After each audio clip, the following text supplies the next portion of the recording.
আজকে ছিল বিজয়া দশমী। আজকেই মা চলে যাবে, আর আজকে আমাদের পূজা শেষ। তো সবাইকে জানাই বিজয়া দশমীর প্রীতি ও শুভেচ্ছা। Hey everyone, welcome back to my channel, welcome back to my another blog. তো আজকে চলে আসলাম বিজয়া দশমীর একটা ছোট্ট ব্লগ নিয়ে। আজকে যেহেতু কয়েকদিন আগে পূজা শেষ হয়ে গেছে, তো আজকে এটা হচ্ছে আমরা গিয়েছিলাম সাভারে মেবি আড়াপাড়া মন্দিরে।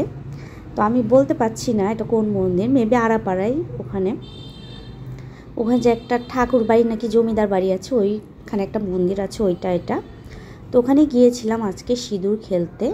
এই বছর সিঁদুর খেলাটা কিন্তু আমার জন্য স্পেশাল, কারণ এই বছর অনেক মজা করেছি। এইভাবে আমি আমার শ্বশুরবাড়িতে করেছি, কিন্তু হাজব্যান্ড কখনো থাকেনি আসলে। ও সবসময় ওর চেম্বার করেছে, কিন্তু এবার যেহেতু দূরে ওকে তো থাকতেই হতো। তো এবার এটা কিন্তু খুব স্পেশাল ছিল আমার জন্য, অনেক মজা করেছি। মন খারাপও লাগছে যে আজকে পুজোর শেষ দিন, মা আবার সামনের বছর আসবে। তারপরে আমি এবার আমার হাজব্যান্ডকে বলছিলাম যে পিছনের মূর্তি সহ তুলতে। আবার আমার মাকে বলছিলাম যে আমাদেরকে একটু একসাথে শ্যুট করে দিতে, যেহেতু এই সুযোগ তো বারবার আসে না। ও বগুড়ায় থাকলে কোনোবারই পূজার দিন, ফুল পুজোর দিন ওকে পাওয়া যায় না। ও হচ্ছে বাসা থেকে চেম্বার করবে, যেহেতু চেম্বারটা কাছে বাসা থেকে, তো তাই করে ও প্রতিবার। তো এবার যেহেতু আমরা দূরে, তো ও ঢাকায় এসেছে 3-4 দিনের জন্য। তো খুবই মজা হয়েছে এবার একসাথে দুইজনে পূজা খুবই মজা করে কাটিয়েছি। আমার ছেলেও খুব মজা পেয়েছে যে বাবা হচ্ছে আজকে সারাদিন বাসায় ছিল।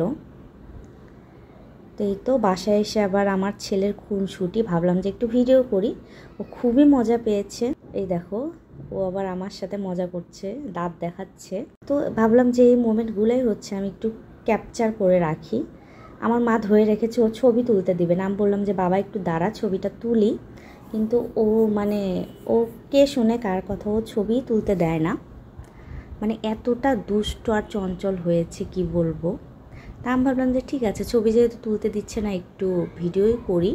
তো পূজা মণ্ডপ থেকে আসার পর আমি একটু ভিডিও করেছি। ভাবলাম যে ওর একটু ড্রেস খুলে দেওয়ার আগে একটু ভিডিও করি।